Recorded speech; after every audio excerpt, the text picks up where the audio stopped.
welcome to Around the Wickets on ThePapare.com, and it has been an incredible week of cricket for Sri Lanka, having made a historical victory in Pakistan. And to talk us through that with me is Farveez Maharoof. Welcome, Farveez. Thank you, Sudarshana.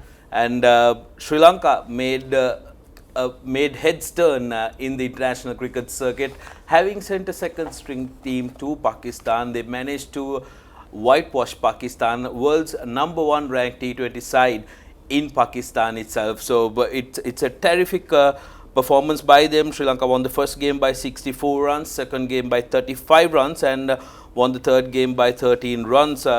Farveez, first T20 victory, series victory in Pakistan for Sri Lanka, and Sri Lanka's first 3-0 whitewash ever.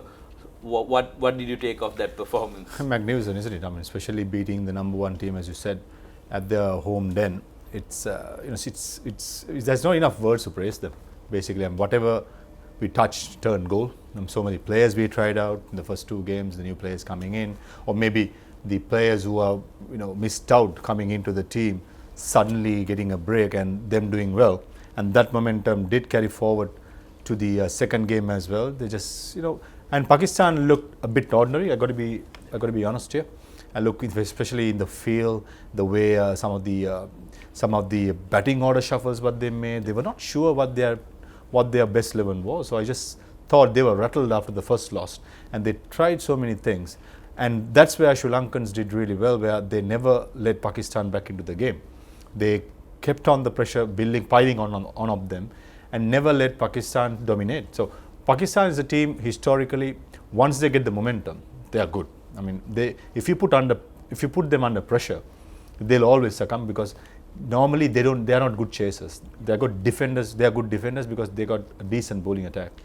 So Sudarshana winning 3 tosses on the trot, that played out as well. But overall, Sudarshana, I thought whatever cards we played, apart from 1 or 2 batsmen who didn't get some runs, other than that, whoever came in, for example, you take Lairu Marusanga yesterday. I mean, decent all-round in domestic circuit, getting his chance just for a game, did bowl decently well, and even the captain had the confidence of giving him the last over. So that's the best side of the captaincy by Dasun, by trusting the player and giving the players confidence. So that's what you need at international level. And lastly, you try out 5 new players at the last game, but still you beat the #1 team.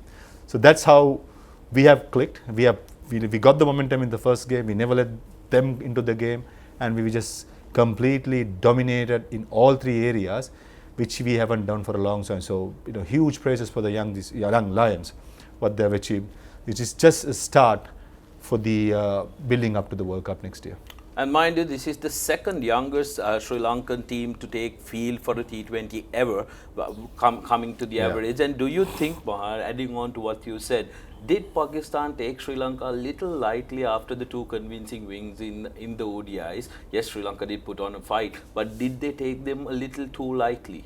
I doubt it. I mean, international level, you don't do that. I mean, even if you play a test playing nation plays a non-test playing nation, you never take it light, because your fear of losing is too much when you're playing a lower ranked team. So I don't think it is there, but just that Pakistan were clueless, and the way they feel, especially, it was just it's not the Pakistan what we know of. I mean, we know that they are very unpredictable.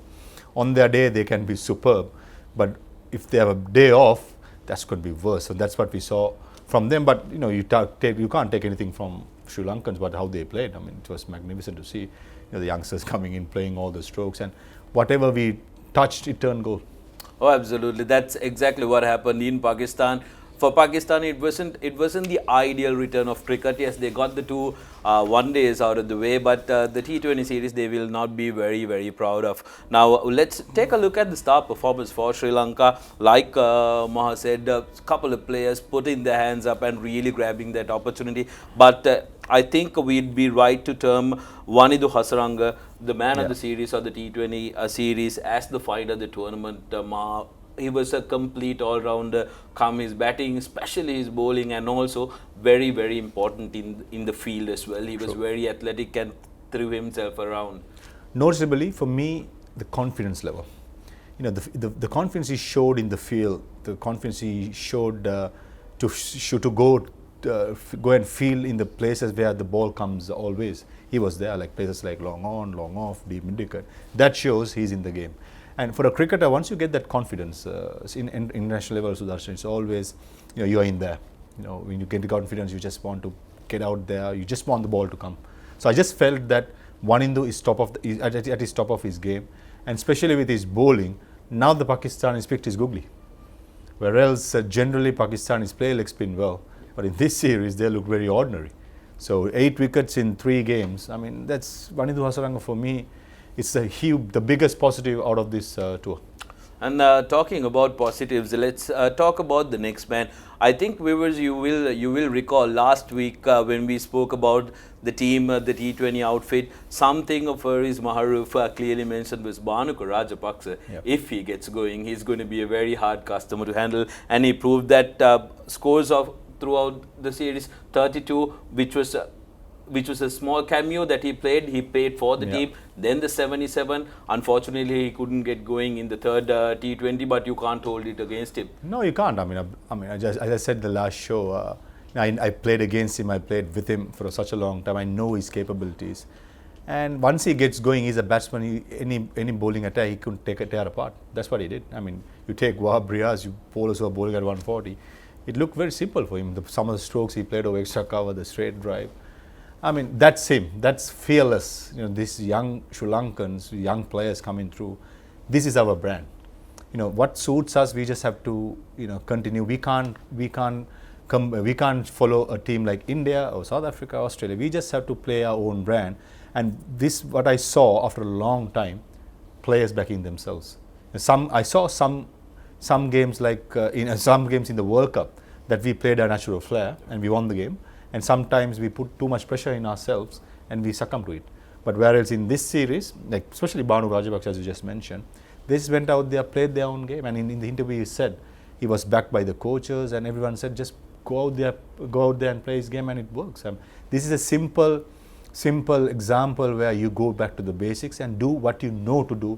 Just don't do something that you don't do at practices or at matches. Just trust yourself and let your ability to take over go out there and enjoy. Oh, absolutely. And Bonocore Rajapaksa, what was most important about this knock was this was definitely his breakthrough. He's been under the radar for 10 years. He was highly spoken of as a schoolboy cricketer, made tons of runs in the under-19 World Cup as well, and then he was always knocking on the door, finally gets the opportunity and to go out and do what he did, clearing the boundaries and being that aggressor Sri Lanka has been wanting for a long time. It takes a lot of confidence. It does. I mean, sometimes the opportunity comes late and you just have to grab it. And some people get it young, some people get a bit older. So this is what Bonocore's chance. I mean, he had his reasons why he did get it earlier. So they haven't been, knowing him and knowing him and with his performances, he's been up and down. But moreover, when you say Bonocore Rajapaksa in domestic cricket, we know once he gets going, he's someone very hard to stop. But as I said, opportunity comes either young or either a bit late. So he got it late, he grabbed it now. It's time, because he's matured now. As a batsman, when you're 28, 27, 29, that's where you're matured. So this is his time to kickstart from here and keep that momentum up to the Australian series and up to the World Cup. This must be his target. Now, if we are talking about aggression in the field and clearing the boundaries, Oshad Fernando in the third T20 was a class apart. He was not an aggressor, but he cleared the boundaries through elegance. Farveez, it was absolutely beautiful to watch, and most of the commentators also was over the moon with his performance as well. So what did you take of that 78 runs on his T20 debut for Oshad Fernando? Magnificent. A boy who got dropped after the South African series, never looked didn't make the World Cup squad. Never played any of international cricket. Then came to the first one day against Pakistan, failed, and got an opportunity. Knew that he was going to only get one opportunity to grab it and score the way he did. Magnificent again. That's why I said whatever we touched, it turned goal. So also the way he batted, some of the stroke, as you said, was just beautiful to watch. And Danushka Gunatilaka came good in the first T20 also after scoring his 100 in the third ODI. It was good to see Danushka batting, because when you get that solid start at the top of the order, it gives a lot of confidence to the rest of the batsmen as well. Powerful, elegant. Those are the two words I'm going to use about Dhanush Gunatilaka. I mean, he's big, he stands tall, he likes to sit back and punch through the offside and wait for the short ball. And whenever you can, if you can dominate a bowler in the first 10 overs the way how Dhanushka does with conventional strokes, any bowler is under pressure. So we know Dhanushka in domestic cricket, but we have seen glimpses of him in international cricket. But this maybe is change in his international career. This the confidence he is going to take forward. It's going to be huge. And one man that really stood tall throughout this T20 series is undoubtedly the skipper of the Sri Lanka team. Has 100% record as skipper of the Sri Lanka T20 outfit. 3 out of 3 for Sudarshana. Absolutely brilliant player. Played some very crucial knocks in the death as well. And I think, like you mentioned earlier, skippered the team brilliantly. Thing is, when you don't make it too complicated, the captaincy, you're going to succeed. That's exactly what I'm going to use the word for Sudarshana. He didn't make it complicated. He had an idea of which bowler is going to bowl which overs. He just followed it, and all the bowlers who backed him, who he backed, did deliver. So that's what happened. I mean, in captaincy, you don't want to make it too complicated. You want to keep it simple as possible. You succumb the pressure. Make the right choices, make the right calls, and that's exactly what he did. And 3 out of 3 against the world number one team as a debut skipper. I mean, that's brilliant, absolutely. And he joins the elite club of MS Dhoni and Michael Clarke. I mean, take a look at those names as winning the first 3 T20s again in Pakistan as captain. So what a brilliant league to be in. And let's talk a little about the bowling efforts of Nuwan Pradeep and Kasun Rajat as well. Maharoof, Pradeep 3 for 21 and 4 for 25. But I think for me, Kasun Rajapaksa was the most impressive out of all. Yes, he may not have clicked in that wicket column, going for 1 for 20, 1 for 11 and 1 for 17 in the 3 games. But he gave us that very important pressure from one end so that the others could go and click from the other end. 2 top bowlers bowl the first bowls in the power plays and bowls in the death overs. So those are the 2 bowlers, the main bowlers, and they delivered. Nuwan Pradeep 7 wickets. And giving only 46 runs in 8 overs, but the 2 games he played, it shows he's a leader of the pack. And Kasun Rajapaksa slowly but surely, making into the white ball arena as well. We know that he has done well in the test career so far, but one day career is just picking. The white ball career is just picking up, and this is a good start. I mean, yesterday the way he bowled, the ball that got the Fakhar Zaman, the first ball, it's just nice to see. Swing, a late swing coming into the left hander.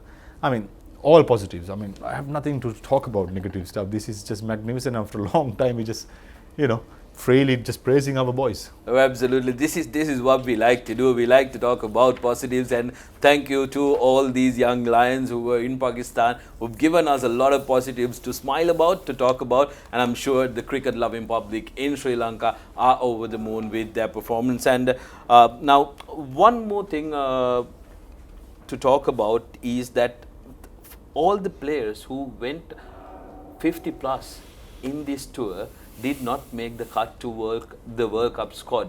Do you think this is a turning point of Sri Lanka cricket, where we are turning a new page with this new talent coming in? Every time a World Cup happens, Sudarshana, I mean, especially one day World Cup, I remember in 2011, 15 and even 19, after the World Cup there have been so many players being moved away and youngsters coming in. So these players, I mean, you just can't say that because they performed now, they would have performed in the World Cup. It's unfair to compare. So all I can say is, after every World Cup there has been changes. I've experienced it personally, so I know how it happens. So transition period, that's what it's called. So it's all about youngsters taking chance. I'm reminding again, these youngsters should grab the chances, because as Asantha mentioned in his interview, it's good headache to have a lot of players performing, so that they will only pick those players and make a squad and go up to the World Cup. So what else you want? From that terrific performance by the Sri Lankan men's, we come to not so positive news of Sri Lanka women's tour of Australia. Sri Lanka women again lost all 3 ODIs against Australia. First ODI by 157 runs, second by 110 runs, and the third by 9 wickets. Again, the shining light amongst these gloomy days for Sri Lanka cricket down under was Chamari Athapattu. Third century in ODIs, scoring 103 of 124 balls, and this is the second versus Australia. Yeah, I mean, when you play Australia's #1 team, I mean, we don't have much chance, to be honest. I mean, we just succumb to the pressure what the Australians created, and Australians are top notch. They're a top notch team, but personally, I think we are far off from where Australia is competing and but we are as a team. But talking about Chamari Athapattu, I mean, she's magnificent. I mean, the 200s she scored against Australia in this series was just nice to see, and some of the strokes she made, I mean, it was so beautiful, very powerful for a woman, and 3 centuries against Australia, which is the #1 team, speaks about her ability. And again, speaking about this performance, yes, we know that they haven't been able to get a big W under their names, but unfortunately for Sri Lanka, this is what needs to happen, isn't it? Chamari Athapattu's performance will give a lot of confidence to the youngsters in that team that they can develop to be that kind of player. Absolutely. I mean, you need team performances, but as I said, do we have enough talent coming through? Which I have a doubt. So we have a lot of work when it comes to women's cricket to develop.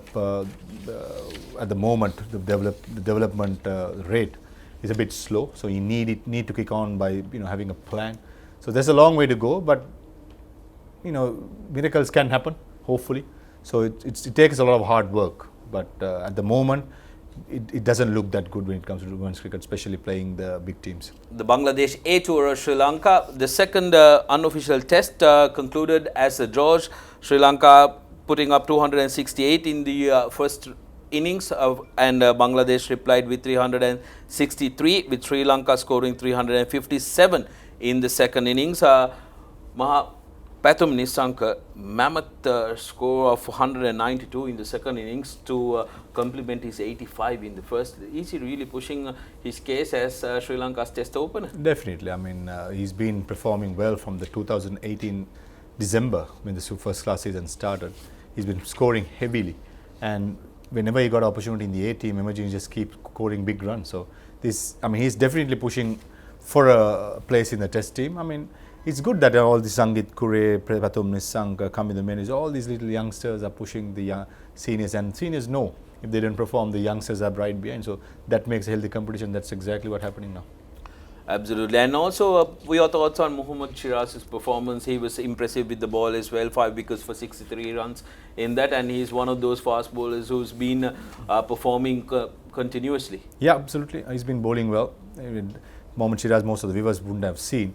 He's a fast bowler who bowls a nice outswing, a decent pace, a good height.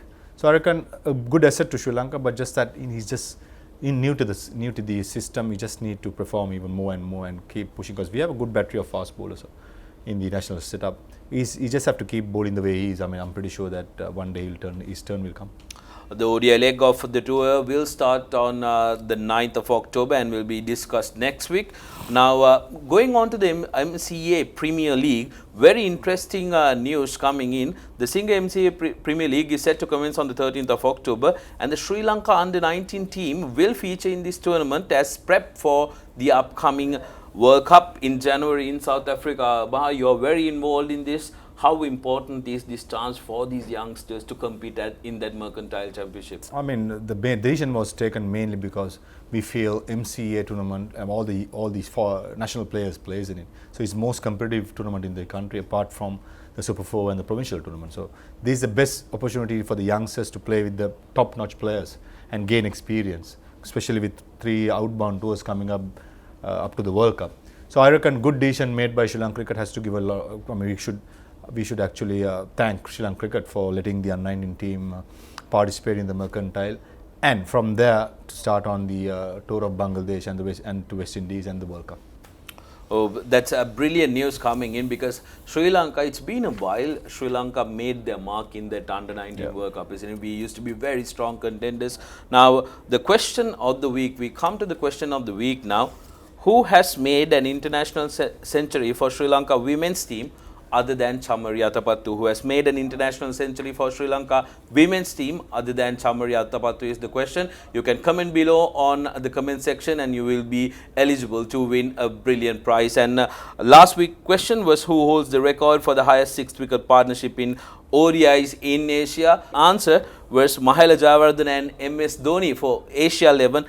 218, that was against Africa 11 in 2007, and the winner was Ravishan Aberatne, who got it correct. That's Ravishan Aberatne. You'll be contacted by our cricket team who will direct you how to come and collect your prizes. With that, we come to end of Around the Wickets, and it's been an absolutely brilliant week for us to discuss national cricket here at ThePapare.com. Do subscribe to our YouTube channel and click on the bell icon in order to be notified of all the brand new videos that we at ThePapare.com bring to you. And with that, we come to a close on Around the Wickets. Thank you very much, Maha, for coming through, and thank you for joining us on ThePapare.com. Until next time.